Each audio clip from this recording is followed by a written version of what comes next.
She looked me in the eyes 3 weeks before our wedding and said she couldn't marry someone she didn't love anymore. I still remember the weight of the venue confirmation papers in my hand when I walked through the door that night. I'd spent all afternoon finalizing details with the coordinator, arguing over centerpiece options, and making sure the caterer could accommodate my mom's gluten thing. I was excited. No, I was happy. The kind of happiness where you can't stop smiling at red lights because you're picturing your future wife walking down the aisle. Patricia was sitting on the couch when I came in, but something was wrong immediately. Her posture was too straight, too still, like she'd been rehearsing something. "Hey, babe, you won't believe we need to talk." Those 4 words. I've heard people say they're the worst words in the English language, but I never believed it until that moment. The papers slipped from my hand onto the floor. "What's wrong? Did something happen with your mom again?" She shook her head, wouldn't look at me. "Jake, I can't do this." "Can't do what? The wedding? We can push it back if you're stressed. It's not a big. I can't marry you." The room tilted. I actually felt it tilt, like the floor had become a ship's deck in a storm. "What are you talking about?" "I'm not in love with you anymore."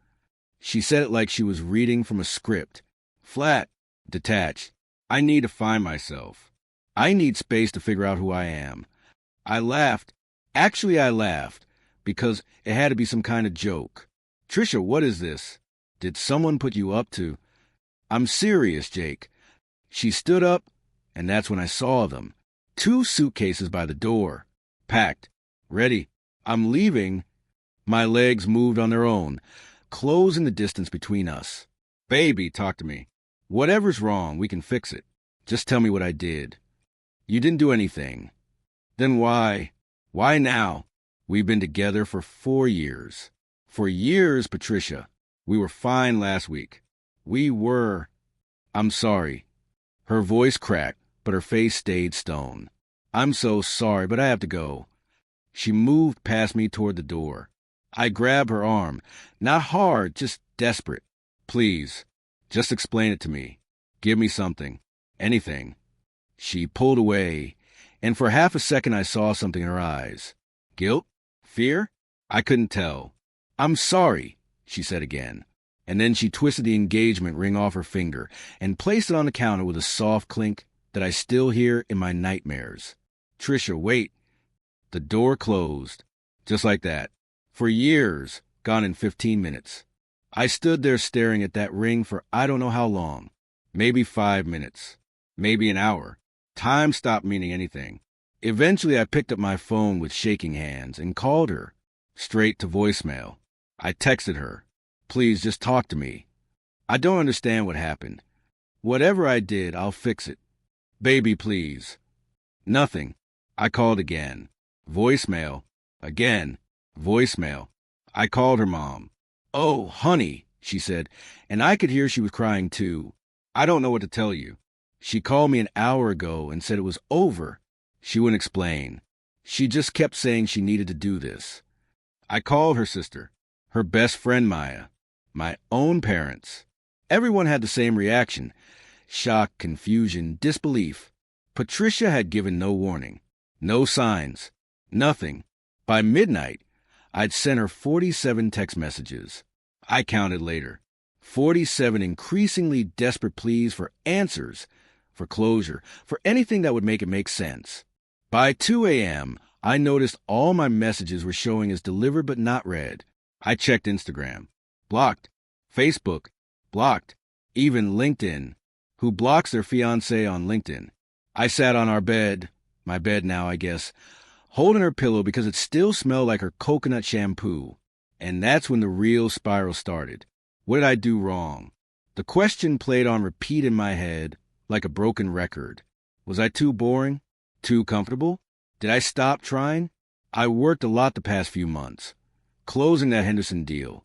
Maybe she felt neglected. Maybe I didn't tell her I loved her enough. Maybe I took her for granted. I started mentally cataloging every mistake, every argument. Every time I'd chosen video games over date night or forgotten to pick up her dry cleaning. There had to be a reason. People don't just fall out of love for no reason.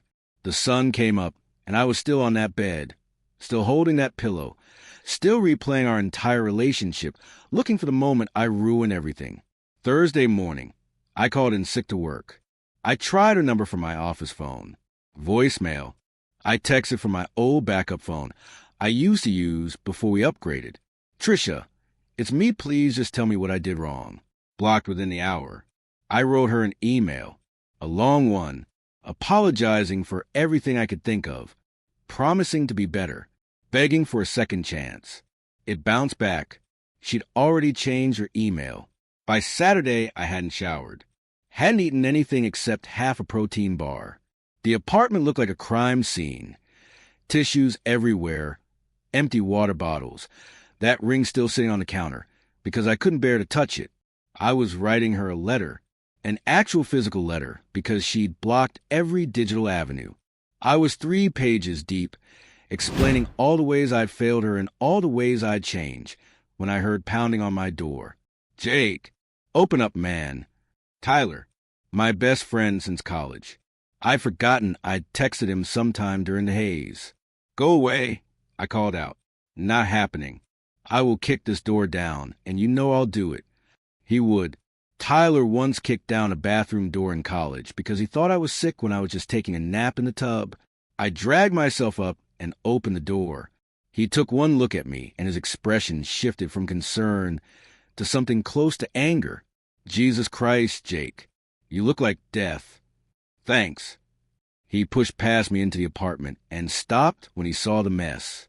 The tissues, the letter papers spread across the coffee table. He picked one up and started reading. His jaw tightened. What is this? A letter. To Patricia. Explaining. Explaining what? What did you do wrong? He looked at me like I'd grown a second head. Bro, what exactly do you think you did? I don't know, that's the problem. But it had to be something. People don't just leave for no reason. You're right. They don't. He crumpled up the letter and threw it across the room, which is why you need to stop blaming yourself and start asking the right questions. What are you talking about? Jake.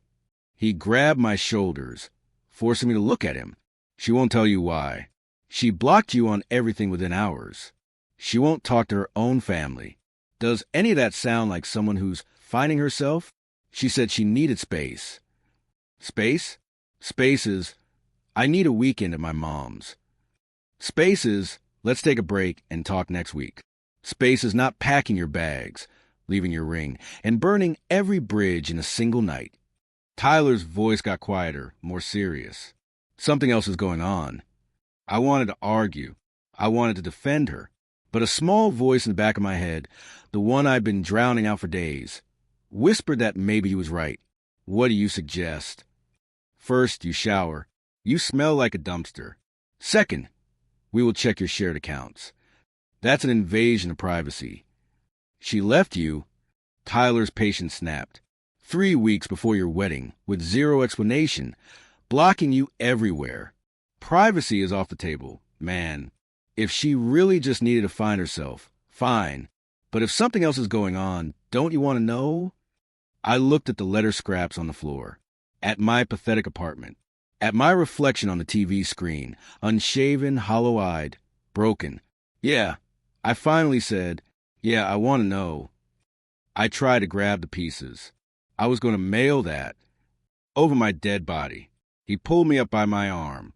When's the last time you showered? I don't know. Wednesday, Thursday, maybe. It's Saturday afternoon, Jake. You smell like a gym bag. Bathroom. Now. I didn't have the energy to argue. 20 minutes later, I was clean but still felt hollow. Tyler had cleared the worst of the mess and was sitting on my couch with his arms crossed. Sit, he said. I sat. Now listen to yourself for a second. You worked too much. You weren't romantic enough. Jake, you planned surprise weekend trips. You left notes in her lunch. You literally learned to cook her grandmother's recipe because she mentioned missing it once. Maybe that wasn't enough. Stop. His voice cut through my spiral. She won't tell you why. She blocked you on everything within hours. She won't even talk to her own mother. Does any of that sound like someone who's finding herself? The words hit different this time. Then what do you think happened? I don't know, but we're going to find out. He pulled out his phone. Check your shared bank account. My stomach dropped. Tyler, I can't just... Can't what? Invade her privacy. He stood up, and I could see he was actually angry now. She left you 3 weeks before your wedding. She blocked you everywhere. She won't give you a single reason why. Privacy went out the window when she walked out that door. But if she finds out She left you... Tyler's voice cracked through the apartment. Stop protecting someone who couldn't even give you the respect of an explanation. My hands were shaking as I pulled out my laptop, the shared account we'd opened to save for the wedding. For our future. I typed in the password. Her birthday plus mine. It logged in immediately. She hadn't even changed it. Tyler moved behind me to see the screen. Okay, look at recent transactions. I scrolled through. Groceries. Gas. Normal stuff. Then Tyler pointed. Wait. Go back. What's that? A cash withdrawal. $180. Then another one. Same amount week before. I scroll further back. She's been taking out cash. I said slowly. How much? How often? I started counting. My throat went dry. $180 every Thursday for the past 8 weeks. Tyler leaned closer. That's over $4,000. What did she say she was doing on Thursdays? Yoga. She said she joined a yoga studio with her friend Melissa. Call Melissa. Tyler. Call her. Now. I dialed with trembling fingers. Melissa picked up on the third ring. Jake? Oh my God, I'm so sorry about. Melissa, was Patricia doing yoga with you on Thursday nights? Silence. Then, what? No, I teach yoga on Tuesdays. I invited Tricia months ago, but she said Tuesdays didn't work for her schedule. My vision blurred. Thanks. I managed and hung up. Tyler was already scrolling through more transactions. Look at this. Dinner charges. Hotels. Rideshare receipts to addresses across town. Maybe she was just, I don't know, having me time. Jake. Tyler turned the laptop toward me. Look at the location history on your shared phone plan. It's still active. I clicked through to the family account. Found Patricia's number. Pulled up her location history for the past 2 months. Every Thursday night, same location. An address I didn't recognize. Tyler was already typing it into Google Maps. When the results were loaded, we both stared at the screen. Luxury apartment complex. Downtown. 40 minutes from our place. That's not a yoga studio, Tyler said quietly. My heart was hammering. Maybe it's a friend's place. Maybe she needed somewhere to... Then why lie about yoga? Why take out cash? Why block you completely? Tyler grabbed his keys. We're going there. What? No. Tyler, I can't just... You can and you will, because something is very wrong and you deserve to know what it is. He headed for the door, then turned back. You coming? Or are you going to sit here and write another apology letter? I looked at the laptop screen, at that address, at the pattern of Thursdays stretching back weeks. Something cold settled in my chest. Not quite courage, more like the desperate need to know. I'm coming, I said, and that's when I saw it. She'd been withdrawing cash for 2 months. Small amounts, always under $200, always on Thursdays. 20 minutes later, we were parked across the street from a building. It looked even more expensive in person. Marble entrance. Actual chandeliers visible through the lobby windows. Now what? I asked. Now we wait. For how long? Tyler checked his phone. It's Thursday. According to your bank records, she makes a withdrawal and shows up here around 7. It's 6:30 now. We've been sitting in Tyler's car for 3 hours, parked across the street from that luxury apartment complex, waiting. I kept checking my phone, half expecting Patricia to call and tell me this was all a mistake, that she was coming home. Then the lobby doors opened, and there she was. My breath caught. She looked beautiful. Hair down the way I loved it, wearing that blue dress I'd bought for her birthday. But she wasn't alone. The man next to her was tall, probably late 30s, wearing a suit that cost more than my car payment. And they were holding hands. Jake, Tyler started. Maybe it's her cousin, I heard myself say, or a coworker. Maybe. They stopped on the sidewalk. He pulled her close. And then he kissed her. Not a friendly kiss. Not a peck. A real kiss. The kind that said they'd done this 1,000 times before. Jake, I'm sorry, man. Her therapist. I whispered. My brain was scrambling for anything that made sense. Maybe he's her therapist, and there's some kind of... Tyler grabbed my shoulder hard. Jake, stop. You know what this is. My hands found my phone without thinking. I raised it, took a photo through the windshield. My fingers were shaking so badly the first two came out blurred. The third one was clear, crystal clear. Patricia and this stranger, wrapped up in each other like I didn't exist, like I never existed. They pulled apart, and he opened the door to a black SUV. Expensive, the kind with the fancy logo on the front.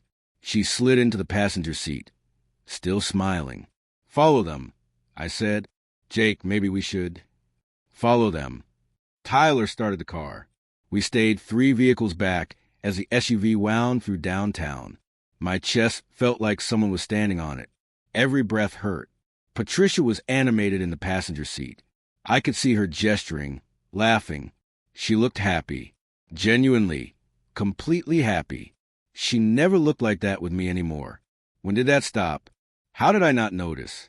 The SUV pulled up to an upscale restaurant. Valet parking. The kind of place I'd been saving up to take her for our anniversary. The man handed his keys to the valet like it was nothing, then took Patricia's hand and led her inside. How long? I asked. My voice sounded far away. How long was this going on? Tyler found a parking spot down the street. I don't know, man. All those Thursdays. 2 months of Thursdays. I was doing the math in my head. 8 weeks. 8 dates. Maybe more before the cash withdrawals started. While I was planning our wedding. While I was arguing with the caterer about her favorite menu options. Jake. She wasn't finding herself. The words tasted bitter. She was finding him. Through the restaurant window, I could see them being seated. A corner table. Romantic lighting. He pulled out her chair. She touched his arm, said something that made him laugh. I took more photos. My hands had steadied somehow. Everything felt numb now. Cold, like my body had just given up on processing emotions and shut down instead. We should go, Tyler said gently. Yeah. I lowered the phone. Yeah, okay. The drive home was silent. Tyler kept glancing at me like I might shatter, but I just stared out the window. Every memory was rewriting itself in my head. Her late nights at work. The new perfume she started wearing. How she'd angled her phone away from me the past few months when she texted. It was all right there. I just didn't want to see it. Tyler pulled up to my apartment. You want me to stay? No. I'm okay.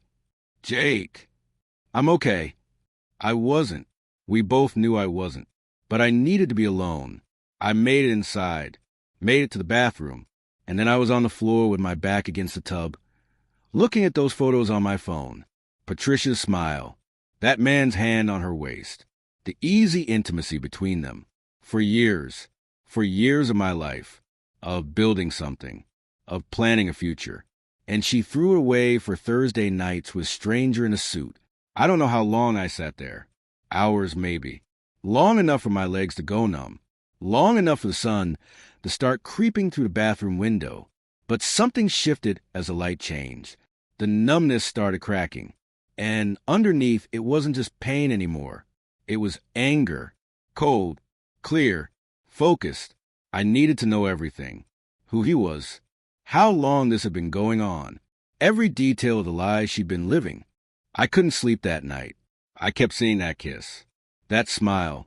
The way she touched his arm, like it was the most natural thing in the world.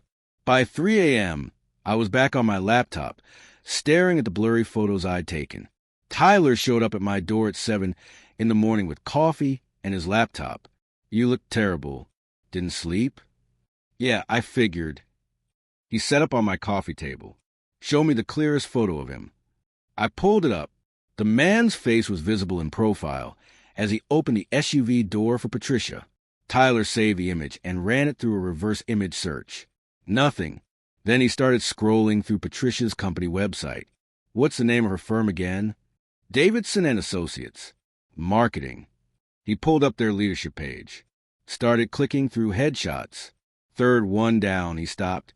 That him? My stomach dropped. Same face. Same expensive suit. Yeah, that's him. David Harmon, Senior Vice President of Client Relations. Tyler clicked on his profile. 38. Been with the company for 12 years. Handles their biggest accounts. When did Patricia start working there? Tyler was already checking her LinkedIn. 18 months ago. Junior account manager. 18 months. A year and a half of working together. Of him being her superior. Of whatever this was building in secret. Look at this. Tyler had found the company's Instagram page. He scrolled back through old posts, company retreats, holiday parties, team building events. There they were, Patricia and David in a group photo from 10 months ago, standing next to each other. Not touching, but close. Too close. Another photo from 8 months ago, team celebration for landing a big client. David had his arm around the whole group, but his hand was on Patricia's shoulder. They've been doing this for a while. Tyler said quietly. My hands were shaking. Check her Instagram. Her main one is private, but she used to have a backup account. Something like Patricia on this rights or... Found it. Tyler pulled it up. It's public. She must have forgotten about it. He scrolled through the posts. Most were old. Quotes and sunset photos and the usual stuff. Then he stopped. A post from 6 months ago. Just text on a colored background. Sometimes the best things come when you're not looking. I remember that day. She'd seemed happy, distracted. I asked if something good happened at work, and she just smiled and said she was feeling grateful. Tyler kept scrolling. From months ago, new beginnings aren't always scary. Sometimes they're exactly what you need. For months ago, right around when she started being distant, when she stopped initiating sex, when she started staying late at the office. I thought she was stressed about work. I said. My voice sounded hollow. She was working on something. Tyler's jaw was tight. Just not what you thought. He clicked back to David's profile and found his personal Instagram. It was public. Typical executive stuff. Golf photos. Conference pictures. And then family photos. Lots of them. David with his wife. Pretty woman, blonde. Always smiling at the camera. David with 2 young kids, maybe 5 and 7 years old. Birthday parties. Soccer games. Beach vacations. The most recent family photo was from 3 weeks ago. All 4 of them are at some restaurant, celebrating something. The caption read, Grateful for this crew. 3 weeks ago, right around when Patricia left me. He's married, I said numbly. He has kids. Yeah. Tyler's voice was hard. And Patricia knew. I felt sick. Actually physically sick. This wasn't just cheating. This wasn't just her leaving me for someone else. She was helping a married man betray his family. Those kids in the photos. They had no idea their dad was spending Thursday nights with my fiancée. This isn't her. I stared at the screen. At Patricia's smiling face in those company photos. This isn't the woman I knew. She wouldn't do this. She couldn't. Tyler looked at me. His expression was sad but firm. Maybe you never really knew her. The words hit like a slap. For years together, and maybe I'd been in love with someone who didn't actually exist. Or maybe she'd changed. Or maybe this was always who she was, and I was too blind to see it. I thought about David's wife. About those kids. About how many other Thursday nights there had been before the cash withdrawal started. How long had they been doing this? I need to know more, I said. How long has this been going on? If anyone else knows. If... Jake. Tyler closed his laptop. That's all detective work. But first you need to answer a different question. What question? He leaned forward, looked me dead in the eye. So what are you going to do about it? The question hung in the air. What was I going to do? Confront her? Expose him? Tell David's wife? Do nothing and let them get away with it? For the first time since she'd walked out, I felt something other than pain and confusion. I felt angry. Clear, cold, focused anger. That's when Tyler asked me the question that changed everything. So what are you going to do about it? I didn't act on emotion. Tyler made me promise. We'd wait, we'd watch, and we'd build a case she'd never see coming. Revenge is a dish best served cold, Tyler said, setting up his laptop next to mine, which means we do this right. No half measures. No emotional outbursts. We document everything. We spent the next 2 days building a timeline. Every Thursday for the past 8 weeks. Every cash withdrawal. Every dinner charge. Every hotel receipt. The photos from outside the restaurant. Screenshots of David's family Instagram. Patricia's cryptic post about new beginnings. Tyler helped me create an anonymous email account. Something generic and untraceable. Then we organized everything into a clear, devastating folder. Start with David's wife. Tyler said, she deserves to know. Finding Sarah Harmon's email wasn't hard. She had a small photography business with contact information right on her website. I stared at the compose button for a full minute. What do I even say? I asked the truth. Nothing more, nothing less. Tyler pulled up a blank document. Let the evidence speak for itself. We kept it simple, professional, almost cold. You don't know me, but I have information about your husband that you need to see. I'm sorry to be the one to tell you this. The attached files contain proof of an ongoing affair between David Harmon and a co-worker named Patricia Chun. The evidence is dated and verified. I'm deeply sorry. I attached everything. Photos, bank statements with dates and locations highlighted, screenshots showing the pattern. My finger hovered over send. Is this too far? Those kids deserve a father who's honest. She deserves a husband who's faithful. You're not ruining their family, Jake. David already did that. I clicked send. For the next hour, I refreshed my email obsessively. Then Tyler showed me how to track if someone opened the message. The read receipt activated at 11:47 p.m. Sarah had opened it. Then she opened again. And again, 4 times in 20 minutes. She's looking at the evidence. Tyler said quietly. I imagined her sitting alone with her phone, scrolling through photos of her husband with another woman. My chest tightened with something between guilt and grim satisfaction. Now the company, Tyler said. He pulled up Davidson and Associates Employee Handbook, found a section on workplace relationships.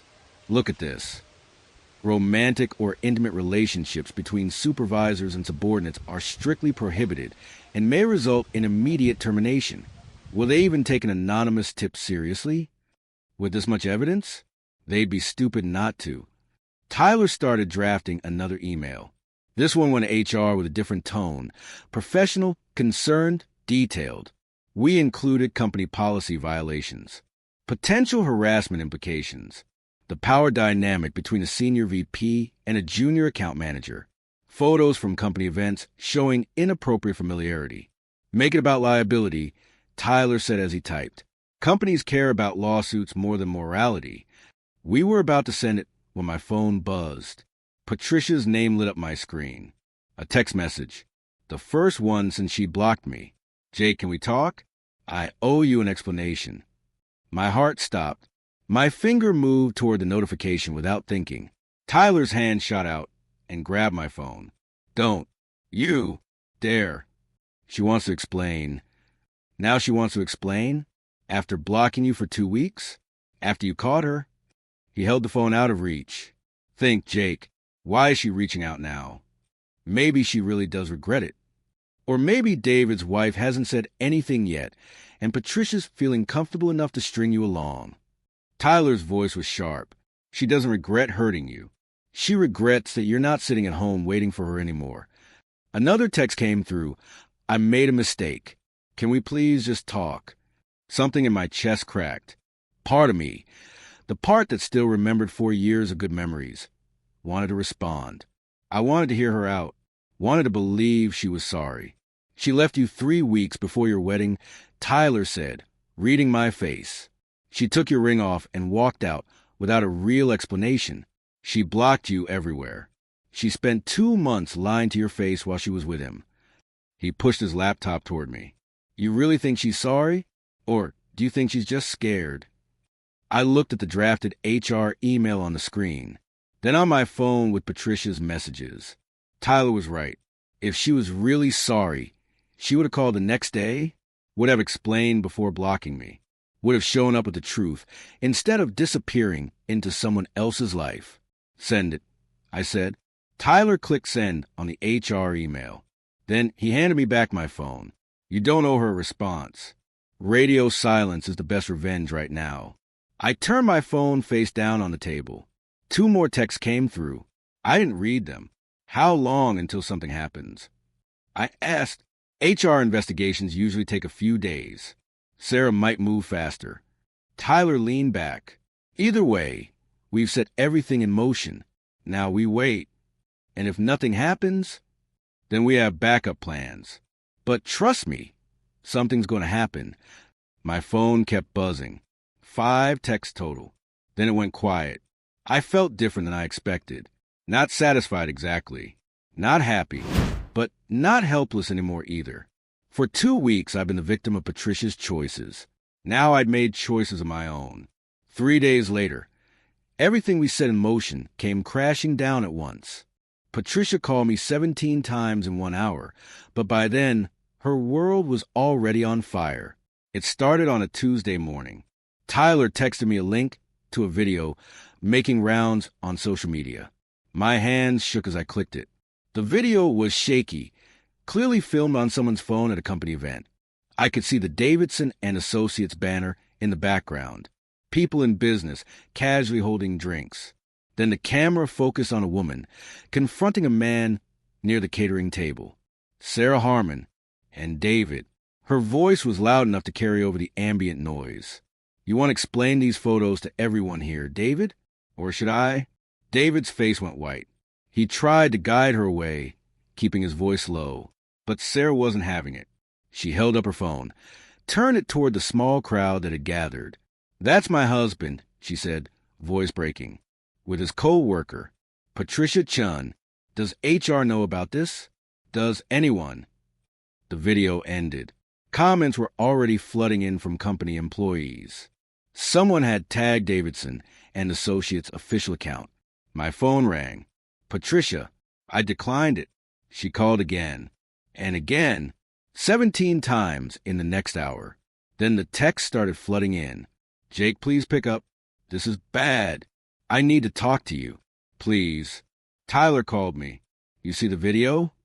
Yeah. HR just announced David's on immediate administrative leave. They're launching a formal investigation. He paused. Your tip came at the perfect time. Sarah's confrontation gave them no choice but to act fast. What about Patricia? Suspended without pay pending the investigation. I'm looking at the company Slack right now. People are talking. Screenshots of old company party photos are circulating. Someone found her backup Instagram. My stomach churned. This was what I wanted. Justice. Consequences. But hearing it all unfold felt different than planning it. How are you holding up? Tyler asked. I don't know. It's all happening so fast. Stay strong, man. I'm going to swing by later to check on you. Don't do anything stupid before I get there. But an hour later, someone started pounding on my door. I looked through the peephole. Patricia was standing there, mascara running down her face. Hair a mess. She looked nothing like the put-together woman I'd seen outside that apartment building.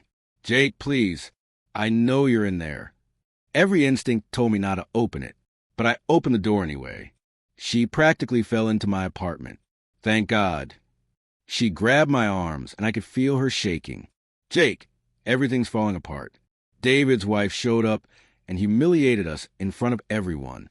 HR is investigating. I'm suspended. My phone won't stop.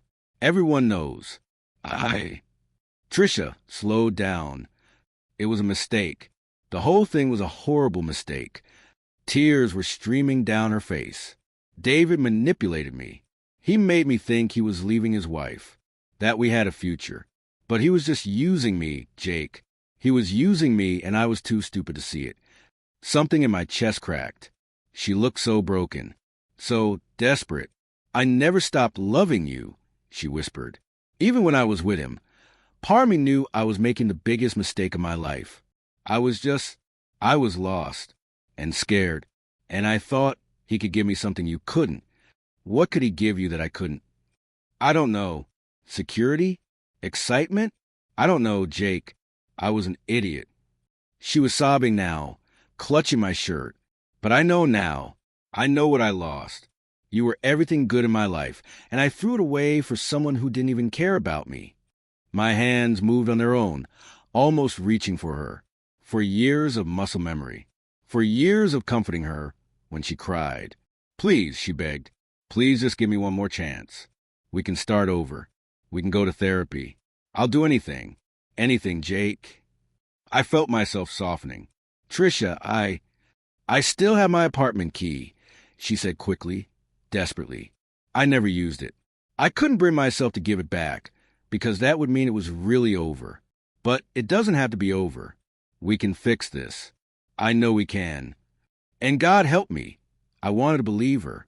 I wanted to believe people could change. Those mistakes could be forgiven. Those 4 years meant something. Maybe, I heard myself say, maybe we could try. Jake, step away from her. Right now. Tyler's voice cut through the moment like a knife. He was standing in my doorway, which I had left open. His expression was thunderous.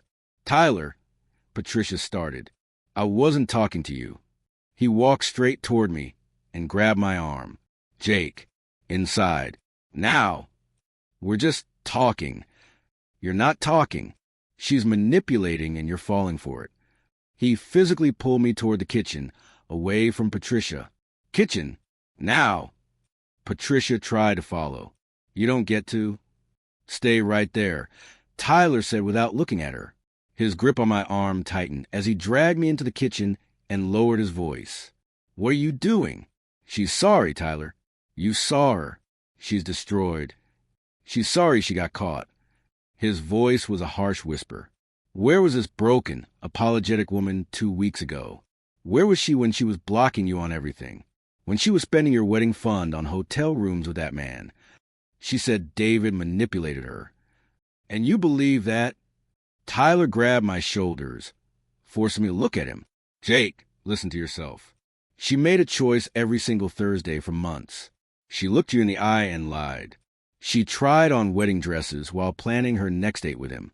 That's not manipulation. That's a calculated deception. But she loved me. She loved what you represented.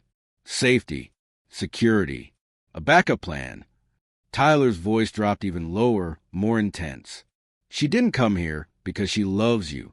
She came here because David's wife is divorcing him. His career is over, and she has nowhere else to go. You're not her first choice, Jake.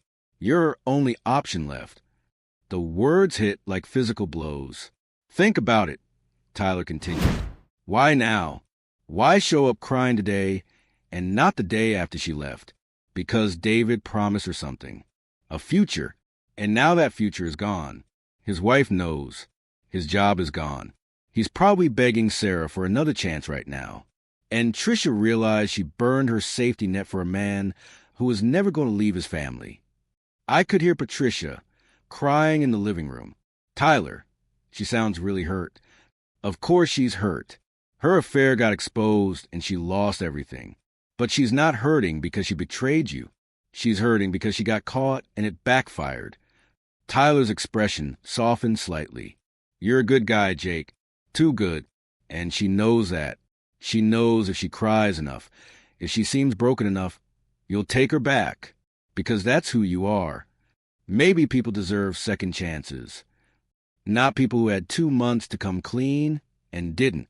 Not people who only apologize when their life explodes. Tyler released my shoulders. You want to take her back? Fine. It's your life. But in 6 months, when things calm down and David comes sniffing around again, or when the next guy with a nicer car shows up, ask yourself if you'll be enough for her then. His words settled in my stomach like stones. From the living room, Patricia called out, Jake? Please, can we finish talking? I looked at Tyler. He shook his head slowly. Your choice, man. But make it with your head, not your heart. I walked back into the living room.